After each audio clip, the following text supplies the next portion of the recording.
What's up guys, it's Tommy here and welcome to a brand new Liverpool transfer news video. And many English newspapers including the Daily Mail and the Mirror are reporting that Jude Bellingham will reject a double your money £180,000 per week new contract offer at Borussia Dortmund because, and I quote, he wants to test himself at the highest level amid interest from Liverpool, Real Madrid and Manchester City. Borussia Dortmund are holding talks with Bellingham this week and next week as well.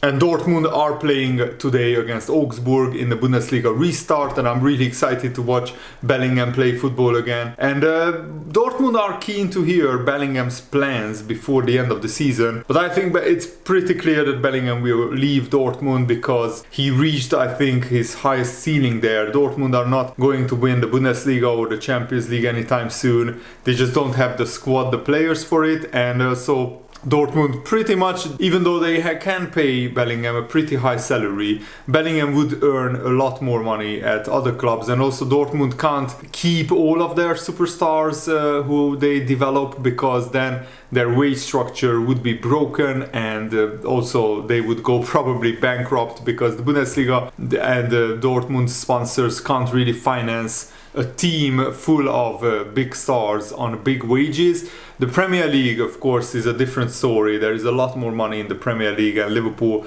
can easily pay Bellingham £200,000 per week. According to the newspapers, Bellingham is expected to turn down a new contract at Borussia Dortmund, and of course that will be a huge boost to Liverpool. Steven Gerrard, who was a pundit before the Liverpool-Chelsea game, he said before the Liverpool-Chelsea game that he will personally ask Bellingham for a place in his diary. I mean, a slot, an open day in his diary, and he will personally fly over to Dortmund, sit down with Bellingham for a dinner and talk him over on this potential Liverpool move, and he will try everything to convince Bellingham to join Liverpool. And Steven Gerrard was Bellingham's boyhood idol, just like myself. When I was growing up, Steven Gerrard was my idol growing up, and I think that would mean a lot to Bellingham if Steven Gerrard personally spoke to him about a potential Liverpool move. So I think Liverpool should try and do everything to get this meeting happen. Terzic, the new Dortmund manager, said, "I believe that we need to work on keeping these younger guys 1 year longer. I'm in my first season as interim manager, I was able to put Jadon Sancho, Jude Bellingham and Erling Haaland on the pitch, but that was their only year together. And that was also partly due to COVID and empty stadiums. There were financial considerations. But if we can get to the point where it's 2 or 3 years of such a trio of very exciting players, maybe we can break the mold." And Dortmund just extended the contract of Moukoko, the very, very exciting young talent who is just like 17 or 18 years old, and Liverpool were linked with him. His contract was up at the end of the season, so there was a rush for Dortmund to extend his contract.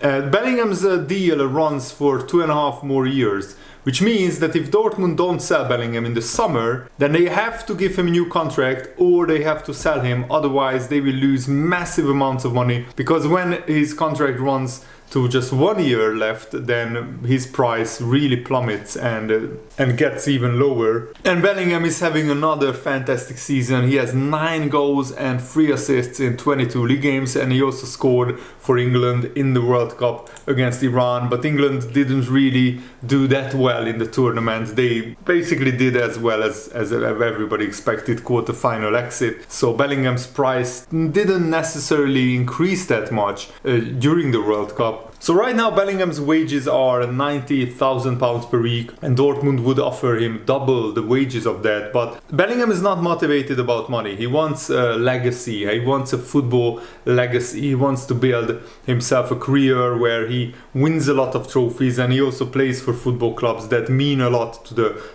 community, mean a lot to the fans, and he wants that connection with the football fans. And another reason why Bellingham would probably want to reject Dortmund's contract is that he could easily earn £250,000-300,000 at Man City, Liverpool or Real Madrid, but Dortmund will want at least £100 million for him.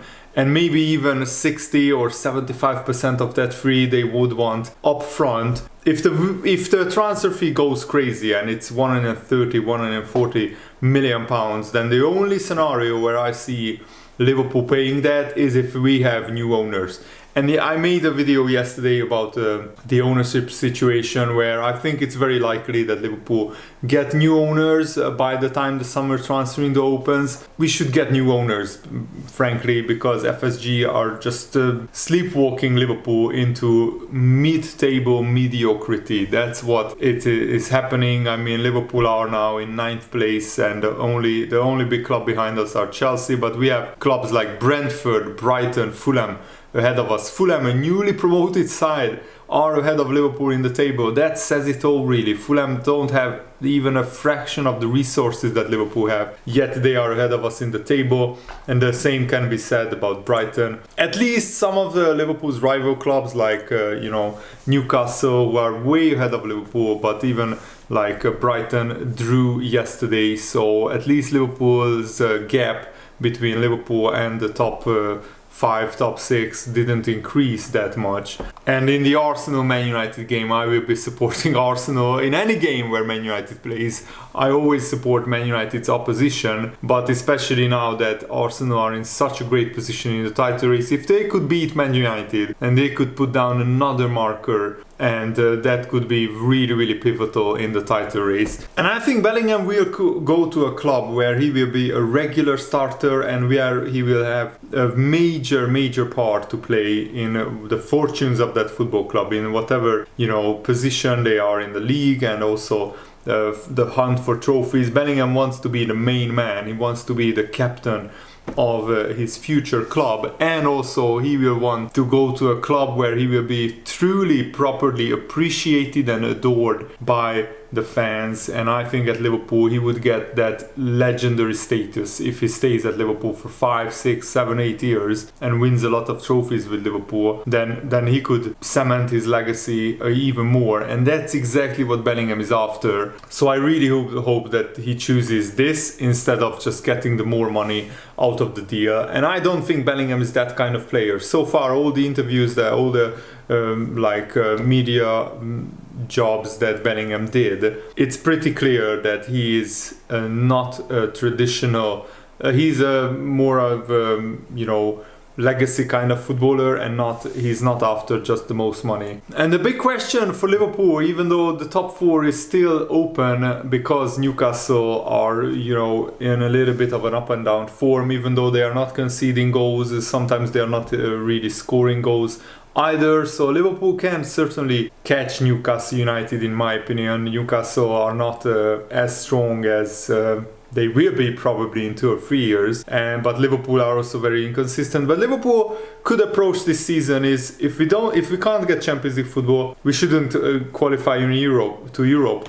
Even though I don't think Jurgen Klopp will openly do that. Maybe some Liverpool fans would want Liverpool to finish outside of the Europa League or the Conference League places. I think if we can, we should get Europa League, because that's still a really good competition, and Jurgen Klopp already reached the final with Liverpool, and I would love to see Liverpool win the Europa League. But having the Europa League or the Conference League plus the Premier League is really grueling, and next season, if we don't have European football, we could really go after the Premier League. What is really important to consider is a lot of the contracts at Liverpool are heavily incentivized, meaning the more successful Liverpool are, the more money they have to pay out to players. There was a report in 2018 about Roberto Firmino. Allegedly, he earned £25,000 for each of his first 5 goals a season, then £45,000 for his goals between 6 and 10, £65,000 from 11 to 15, and £85,000 for any goals scored above 15, which means that he is heavily incentivized to score as many goals as possible. And if this is true, then it's not a stretch to imagine that there are a lot of the contracts like this at Liverpool, which are really heavily incentivized, and also it's highly motivating for the footballers as well to try to score as many goals as possible. And if Liverpool, let's say, finish 8th, then they will have to pay out a lot less in bonuses than before. So Liverpool's wage bill will be considerably lower. Of course, revenue will be lower as well. You have to consider that even if you play in the Europa League or the Conference League, you still get a decent amount of revenue. Of course, not as much as in the Champions League, but still. And also with another 8 or 10 home games, that's a considerable matchday revenue that Liverpool miss out on. But in the Premier League, finishing like 5th or 8th doesn't mean that much difference in prize money.